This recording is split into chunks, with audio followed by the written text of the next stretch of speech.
Dominance in motorsports can be seen in different ways.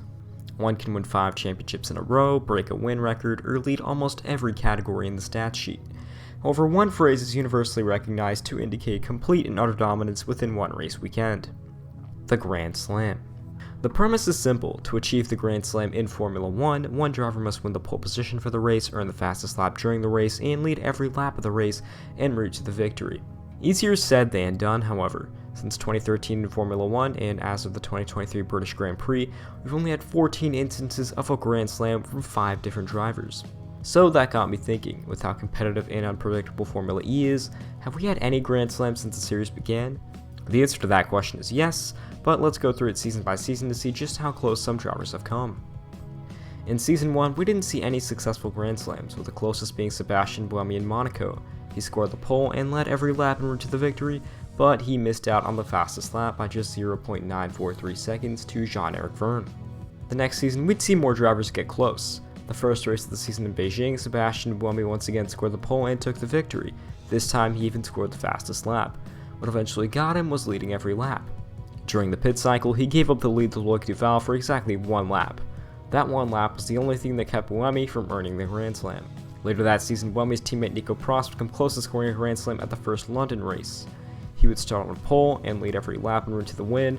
Once again though, it was the fastest lap that let him down, losing by 1.788 seconds to Nelson Piquet Jr.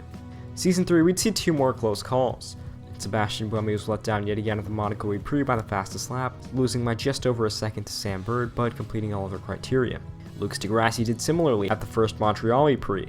He won the pole, he led every lap, but was unable to score the fastest lap, missing out by 0.594 seconds to Loic Duval. Season 4, however, saw our very first Grand Slam. At the Berlin Grand Prix, Daniel Abt scored the pole, the fastest lap, and led every lap on the way to victory. An absolutely dominating performance in both his and Audi's home race. Season 5 saw 2 close calls, both lost to the fastest lap. In Bern, Jean-Eric Vergne started from pole and led every lap, but lost the fastest lap to Antonio Felix da Costa by just 0.108 seconds. And in New York, Sebastian Buemi lost yet another Grand Slam after starting on pole and leading every lap, but missing out on the fastest lap by 0.602 seconds, this time to Jean-Eric Vergne. Season 6 had many close calls and our second completed Grand Slam. In the second Durio race, Alexander Sims won his first career race from the pole position and led every lap doing so, but missed out on the elusive fastest lap by 0.607 seconds to Antonio Felix da Costa. We had another close call later in that year during the second Berlin race. This time it was da Costa starting on pole and leading every lap en route to the win, but losing the fastest lap this time to Stoffel van Dorn by 0.143 seconds.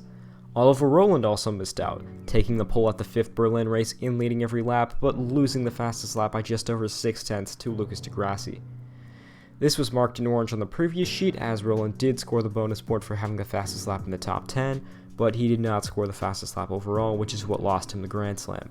During the first Berlin race, however, eventual champion Antonio Felix da Costa became the second ever driver to score a successful Grand Slam, taking the pole, fastest lap, and leading every lap on the way to a dominating victory. Season 7 saw some close calls, but no successful Grand Slam. All 3 were the result of not claiming the fastest lap. Nick De Vries, Jake Dennis, and Sam Bird all scored the pole, led every lap, and took the victories at Duria, Valencia, and New York respectively, but all lost the fastest lap, De Vries in particular getting very close.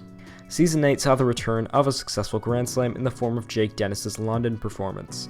Pole, every lap, fastest lap. No other driver really got close this season, and to this day, this is the most recent Grand Slam. In Season 9, as of the Portland Grand Prix, no one has even gotten close so far. With the new qualifying duels, it's a lot harder to score the pole position now, as you have to be perfect in every single round. And with the new Peloton-style racing the Gen 3 has brought us, leading every lap of the race is almost impossible, as you're at such an energy disadvantage.